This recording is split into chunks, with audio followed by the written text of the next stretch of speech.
नमस्कार साथियों आज का लेक्चर शुरू होने जा रहा है क्लास 12th इंग्लिश पोट्री से। इस पोट्री के अंतर्गत हमने पोएम को चुना है ए थिंग ऑफ ब्यूटी, यानी खूबसूरती एक चीज़। ये खूबसूरती की चीज़ बहुत ही इंटरेस्टिंग पोएम है जो कि आपके बोर्ड एग्जाम के लिए बहुत महत्वपूर्ण है। और इस पोएम के अंतर्गत आज हम एक्सप्लेन करने जा रहे हैं इस पोएम का सेंटर आइडिया, जो कि आपके बोर्ड एग्जाम में अवश्य मिलेगा। तो चलिए साथियों, लाइन बाय लाइन इस पोएम के सेंटर आइडिया को एक्सप्लेन कर रहे हैं। हालांकि इस पोएम को जॉन कीट्स ने लिखा है, तो जॉन कीट्स किस तरह से इस पोएम के बारे में वर्णन कर रहे हैं, स्टार्ट करते हैं। चलिए स्टार्ट कर रहे हैं। पोएम कह रहे हैं John Keats, the famous poem, प्रसिद्ध कविता ए थिंग ऑफ ब्यूटी, ये खूबसूरती की चीज़ है। प्रसिद्ध कविता ये खूबसूरती की चीज़ है। इस कंपोस्ट, इसको चुना है वाई जॉन कीट्स के द्वारा। इन दिस पोएम, इस कविता में the poet gives us A message, इस कविता में कवि हमें एक संदेश देता है। मैसेज का मतलब संदेश। कहता है दैट कि ए थिंग ऑफ ब्यूटी, एक खूबसूरती की चीज़, is a joyful poem for ever, ये एक हमेशा आनंद प्रदर्शित करने वाली, यानी एक कविता हमेशा आनंद को देने वाली या आनंद को जो है रखने वाली पोएम है। हमेशा इसके द्वारा आनंद प्राप्त होता रहता है। इट नेवर एंड्स, इस खूबसूरती का कभी अंत नहीं होता है। ए थिंग ऑफ ब्यूटी, ये कविता a thing of beauty gives us encouragement का मतलब प्रोत्साहन या उल्लास। ये कविता हमको प्रोत्साहन देती है। प्रोत्साहन देने का मतलब है टू गो फॉरवर्ड, कहती है ये कविता, यानी आगे बढ़ो। इस कविता के माध्यम से पता चलता है कि आप आगे बढ़ें अपने कार्य में, एंड वर्क हार्ड, और कठिन परिश्रम करें। आवर अर्थ, हमारी पृथ्वी, is full of sense of knowledge, हमारी पृथ्वी जो है वो ज्ञान की अनुभूति से भरी हुई है, यानी ज्ञान की नॉलेज से भरी हुई है।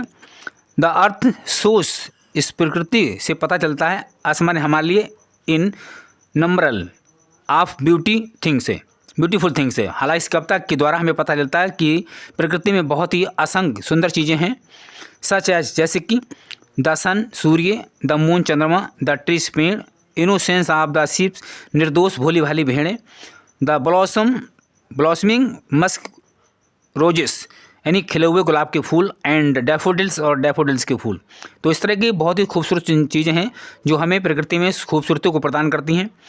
द रिवर्स, नदियाँ, एंड स्टीमर, झरने, ETC, ये सभी खूबसूरती को प्रदान करते हैं। द थिंग ऑफ ब्यूटी, खूबसूरती की जो वस्तु है, मूव्स, ये आगे बढ़ती जाती है।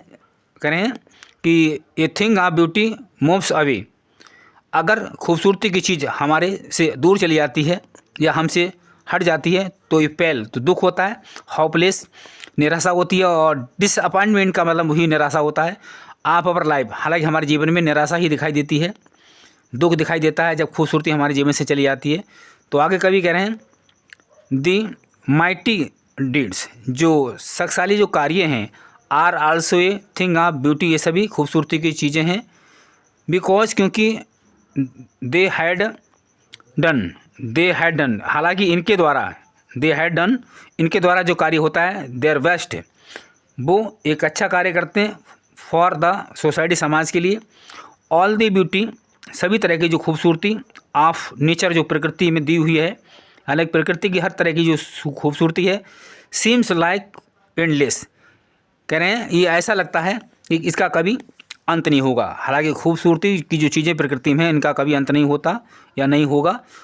आगे कह रहे हैं कभी फाउंटेन सेंट बाई गॉड, ये फव्वारा किसका, खूबसूरती का, सेंट बाई गॉड, ईश्वर ने भेजा है आप यूनिवर्स सृष्टि के लिए। हालांकि खूबसूरती का जो फव्वारा है वो सृष्टि के लिए ईश्वर के द्वारा भेजा गया है, और इस प्रकृति में रहने वाले सभी प्राणी खूबसूरती का प्रयोग कर रहे हैं। तो साथियों, मैं समझता हूँ इस पोएम को आप समझ गए होंगे। धन्यवाद।